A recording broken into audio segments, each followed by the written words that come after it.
اور یہ تو قرآن کہہ رہا ہے، وہ اللہ کا رسول جو ساری امت کے لیے روتا روتا روتا دنیا سے اٹھ گیا، اور ایسا رویا کہ کوئی نبی نہ رویا، ایسا تڑپا کہ کوئی نبی نہ تڑپا، کہ اللہ کو ہزاروں دفعہ تسلیاں دینے کے لیے جبریل بھیجنا پڑا، قرآن بھیجنا پڑا کہ آپ اتنا غم کیوں کرتے ہیں، آپ اتنا کیوں روتے ہیں۔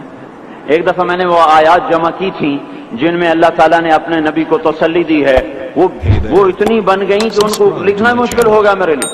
وہ 100 سے زیادہ آیات بنتی ہیں جس میں اللہ تعالیٰ تسلی دے رہا ہے، لعلک باخع نفسک الا یکونوا مؤمنین، لعلک باخع نفسک علی آثارہم ان لم یؤمنوا بهذا الحدیث اسفا فلا تذهب نفسك عليهم حسرات ما أنت عليهم بوكيل لست عليهم بمسيطر ما أنت عليهم بالجبار من كفر فلا يحزنك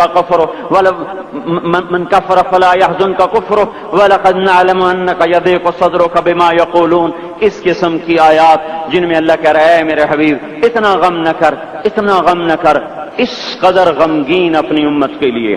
اس کے باوجود آپ کا گلہ قرآن ہی میں سن لو، جب ایسے نافرمان جو کبیرہ گناہ کرتے کرتے مر گئے، اس بددیانتی میں، شرابوں کے پینے میں، نماز کے چھوڑنے میں، کبیرہ گناہوں میں غرق ہو کے مر گئے، تو یہی اللہ کا رسول جو ہمارے لیے رویا بھی اور تڑپا بھی، یہ نا فلا تذهب نفسک علیہم حسرات، یہ آیت اس مضمون میں ایسی زبردست آیت ہے کہ اس کو اردو زبان میں منتقل نہیں کیا جا سکتا، کہ جو اللہ تعالیٰ نے آپ کے اندر کے سینے کا غم، حسرات، اور فلا تذهب نفسک علیہم حسرات، ان الفاظ میں جو اللہ نے اپنے محبوب کے سینے کا غم بیان کیا ہے، اللہ کی قسم کوئی زبان اس کا ترجمہ نہیں کر۔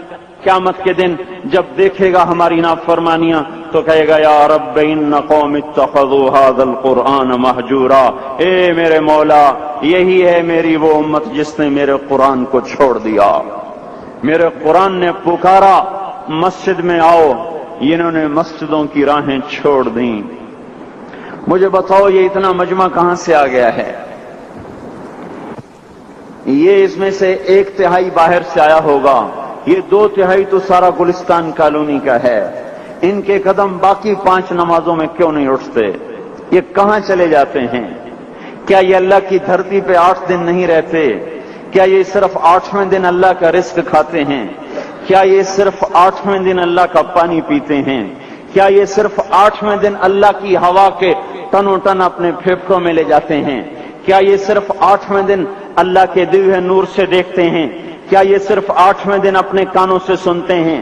کیا یہ صرف 8ویں دن اپنے جسم کی نعمتوں سے فائدہ اٹھاتے ہیں؟ کیا یہ صرف 8ویں دن سورج کی روشنی سے نفع اٹھاتے ہیں؟ کیا یہ صرف 8ویں دن تاروں کی جھلملاہٹ سے نفع اٹھاتے ہیں؟ کیا یہ صرف 8ویں دن اپنے بیوی بچوں کے ساتھ بیٹھتے ہیں؟ اس پتھر دل کو کیا ہوا؟ کیوں نہیں اس کے دروازے پہ دستک پہنچتی؟ یہ کیوں ویران ہو گئے؟ ایسے تو پتھر بھی سخت نہیں۔ عطا اللہ شاہ بخاری کہا کرتے تھے اے ہندوستان والو، تمہیں اتنا قرآن سنایا کہ میں سر کو سناتا تو صبا بن جاتی، میں پتھروں کو سناتا تو موم ہو جاتے، میں دریاؤں کو سناتا تو طوفان تھم جاتے، اور میں موجوں کو سناتا تو ان کی طغیانی رک جاتی۔ پتہ نہیں تم کس مخلوق، کس چیز سے بنے ہو، کس خمیر سے بنے ہو، تمہارے سینوں میں دل نہیں ہے، پتھر ہیں، اور پتھر سے بھی زیادہ کوئی سخت ہے، اشد قسوة من الحجارہ، پتھر بھی اللہ کی ہیبت سے لرزتا ہے اور کانپتا ہے، پر تم کون سے انسان ہو، کیسے سینوں میں دل لیے پھرتے ہو کہ 5 دفعہ اتنا بڑا بادشاہ تمہیں پکارے حی علی الصلاۃ، حی علی الصلاۃ۔ ایک تھانے دار پکارے گلستان کالونی کا کہ تمہارا سمن ہے آ جاؤ، تو سر پہ پاؤں رکھ کے بھاگے، ڈی سی پکارے تو کام چھوڑ کے بھاگے، اور تمہارا زمین آسمان کا بادشاہ تمہیں دن میں 5 دفعہ پکارے اور کانوں پہ جوں نہ رینگے، اور 8ویں دن مسجد کو آ رہے ہوں۔ کیا 8ویں دن کھانا کھایا ہے؟ کیا آج ہی پانی پیا ہے؟ کیا آج ہی چائے پی ہے؟ یہ ایسی جفا اپنے آپ سے کرتے، شیطان سے کرتے، ملک و مال سے کرتے، اپنی دکانوں سے کرتے، یہ بے وفائی اللہ سے کیوں کی ہوئی ہے؟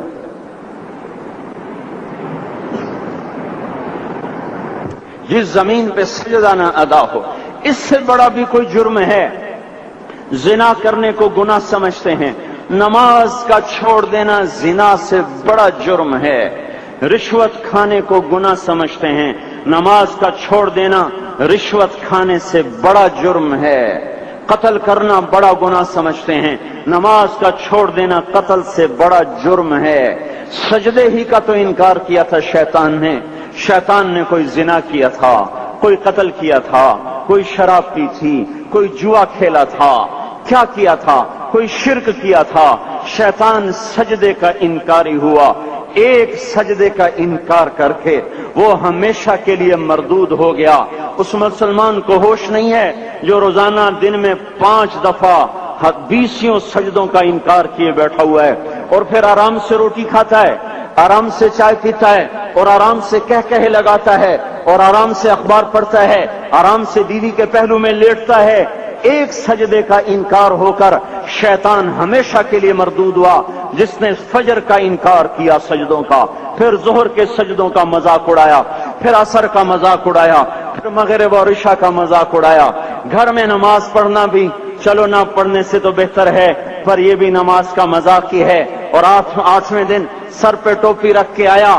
8 دن جس نے اتنے سجدوں کا انکار کیا، وہ اس بات سے نہیں ڈرتا کہ کہیں اللہ اسے مردود نہ کر دے، تو کیا ہوگا اس دن جب جن بچوں کی خاطر یا جس نفس کی خاطر اللہ کے بغاوت کی کہ اٹھا نہیں جاتا، آیا نہیں جاتا، گرمی بڑی ہے، سردی بڑی ہے، اندھیرا بہت ہے، کیا قبر کے اندھیرے یاد نہیں ہیں؟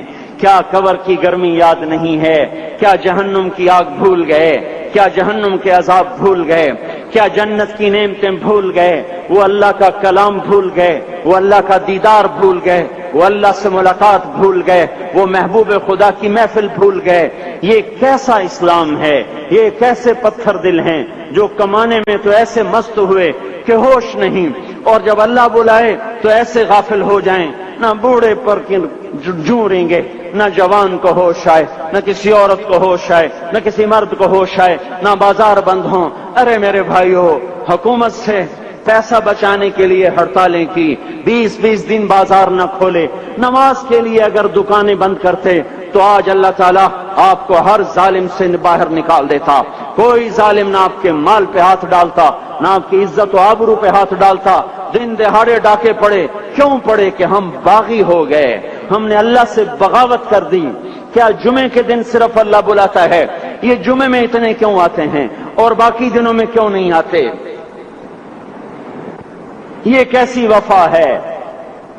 اور ایسا وفاؤں والا اللہ کہ زمین بولے اے اللہ اجازت دے میں گلستان کالونی کو نگل جاؤں، سمندر بولیں مولا اجازت دے ہم چڑھ جائیں، فرشتے بولیں اے اللہ اجازت دے ہم انہیں ہلاک کر دیں، اور جس کے سجدے کا انکار ہوا پڑا، جس کا 8 بازاروں میں جس کی شریعت کا مذاق اڑایا جا رہا، وہ جس کوئی غیرت خود جوش میں آ رہی کہ یہ میرے بنے ہوئے گندے پانی کے بنے ہوئے نطفے سے بنے ہوئے میری غذا کھا کر، میرا رزق کھا کر، میری ہواؤں سے زندہ، میرے پانیوں سے زندہ، میری روٹی سے زندہ، میرے دیے ہوئے گوشت سے زندہ، میرے دیے ہوئے نظام سے زندہ، یہ میرے ہی منکر بن گئے۔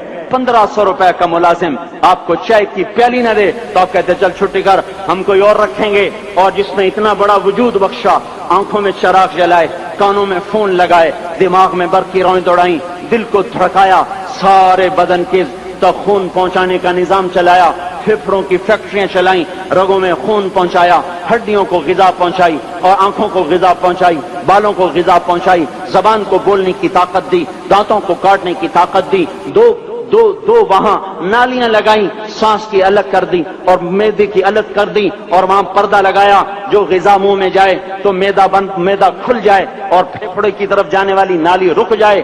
جو اللہ اتنی حفاظت کرے کہ آپ کا لقمہ آپ کے معدے میں جائے، وہ 2 ہی تو یوں ساتھ ہیں بالکل یوں۔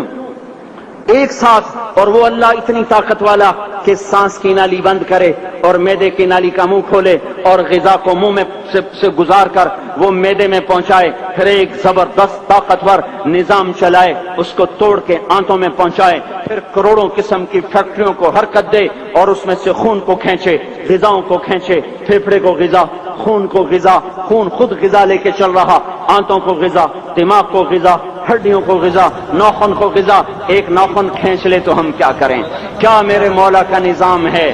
یہ ہمارا قبرستان ہے، مردہ سیل باہر نکل رہے اور ناخن کی شکل میں باہر آ رہے، پھر آگے جا کے اور سخت ہو رہے، تھوڑا سا ناخن زیادہ کٹ گیا، سارا دن سی سی کرتا ہے، سارا دن ہائے ہائے کرتا ہے، یہی ناخن میرا رب کھینچ لے تو ہم تو ایک ناخن کا شکر ادا نہیں کر سکتے، یہ جوڑ بنا دیے سیدھا کر دے تو ہم اسی کا شکر ادا نہیں کر سکتے۔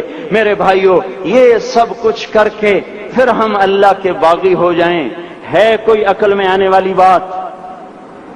ہے کوئی سوچ بچار کی بات کہ 1500 صرف دیے اور اس نے چائے کی پیالی نہ دی تو نکال دیا، اس نے گاہک کو ڈیل نہیں کیا تو نکال دیا، اور یہ وجود کہاں سے خرید کے لائے؟ یہ زمین کس نے بچھا کے دی؟ والارض وضعها للانام، اے میرے بندو میں نے ہی تو تمہیں بنا کے دی، فاکہۃ، دیکھو میں نے تمہارے لیے پھل نکالا، والحب ذو العصف والریحان، میں نے ہی تمہارے لیے غلہ بھی بنایا اور بھوسا بھی بنایا، فبأي آلاء ربكما تكذبان، میری کیوں نعمتوں کو جھٹلاتے ہو؟ کیوں میرے باغی بنتے ہو؟ کس کس کا انکار کرتے ہو؟ دیکھتے نہیں ہو رب المشرق والمغرب، رب المشرقین والمغربین، میں تمہارے مشرق کا بھی رب ہوں، مغرب کا بھی رب ہوں، شمال کا بھی رب ہوں، جنوب کا بھی رب ہوں، فبأي آلاء ربكما تكذبان، پھر بھی تم میرے باغی ہو گئے، پھر بھی مجھے میری نعمتوں کو جھٹلاتے ہو۔ خلق الانسان من صلصال کالفخار وخلق الجان من مارج من نار، تمہیں مٹی سے بنایا، جن کو آگ سے بنایا، میری فبأي آلاء ربكما تكذبان، کیوں مجھے جھٹلاتے ہو؟ کیوں میری نعمتوں کا تم انکار کرتے ہو؟ تمہیں پتہ نہیں ہے کہ میں نے دو پانی چلائے، ایک کڑوا ایک میٹھا، بینہما برزخ، ان میں پردہ لگایا، لا یبغیان، تاکہ کڑوا پانی میٹھے میں نہ چلا جائے، اگر میں پردہ ہٹا لوں تو کڑوا میٹھے میں چلا جائے تو پھر نہ کوئی تمہیں حکومت کا پانی میٹھا ملے نہ زمین کا پانی میٹھا ملے۔ فبأي آلاء ربكما تكذبان، تم دیکھتے نہیں ہو تمہاری کشتیاں میرے اتنے بڑے سمندر میں آرام سے کراچی سے چل کر نیو یارک تک چلی جاتی ہیں، اور میں طوفانوں کو روکتا ہوں، موجوں کی لگام کو لگام دیتا ہوں، پانی کو تھام کے رکھتا ہوں کہ تمہارے تینکوں جیسے جہاز میرے ایسے محیط اور خوفناک سمندروں پر ایک کنارے سے چل کر دوسرے کنارے تک چلے جاتے ہیں۔ فبأي آلاء ربكما تكذبان، تمہیں پتہ نہیں ہے تم سب مر جاؤ گے اور تمہارا رب ہمیشہ باقی رہے گا۔ فبأي آلاء ربكما تكذبان، تمہیں پتہ نہیں ہے کہ ہر روز اس کی شان جدا ہے، كل يوم هو في شأن، فبأي آلاء ربكما تكذبان، نہیں سنتے ہو سنفرغ لكم أيها الثقلان، پھر سن لو میں ان قریب تمہارے لیے حساب کتاب کا نظام چلانے والا ہوں، اور میں ان قریب تمہارے لیے فارغ ہونے والا ہوں۔ فبأي آلاء ربكما تكذبان، کیوں جھٹلاتے ہو؟ کیوں باقی بنتے ہو؟ اے انسان ہوش میں آ، اے جنات ہوش میں آ، تمہیں اپنے رب کے نظام کا پتہ نہیں ہے کہ اس نے جہنم کو بنایا ہوا ہے، اور وہ دن تمہیں یاد نہیں ہے کہ آسمان وردتن کالدہان، اور یرسل علیکما شواظ من نار ونحاس فلا تنتصران، تم میں آگ کی مار، تمہیں پانیوں کی مار، تمہیں جہنم کی مار کوئی بچا سکتا ہے؟ فبأي آلاء ربكما تكذبان، تمہیں پتہ نہیں ہے کہ اس دن مجرمین پہچانے جائیں گے، ان کے چہرے کالے ہوں گے، آنکھیں کیری ہوں گی، ہاتھ بندھے ہوں گے، پاؤں جکڑے ہوں گے، گردن میں توق ہوں گے۔ فبأي آلاء ربكما تكذبان، تمہیں پتہ نہیں میری دوزخ بھڑک رہی ہے اور لپک رہی ہے اور جھپٹ رہی ہے اور پکار رہی ہے، هل من مزید، هل من مزید، اے اللہ اور لے آ، یا اللہ اور لے آ۔ فبأي آلاء ربكما تكذبان، تمہیں کیا ہو گیا؟ تم کیوں میرے باغی ہو گئے؟ تم کیوں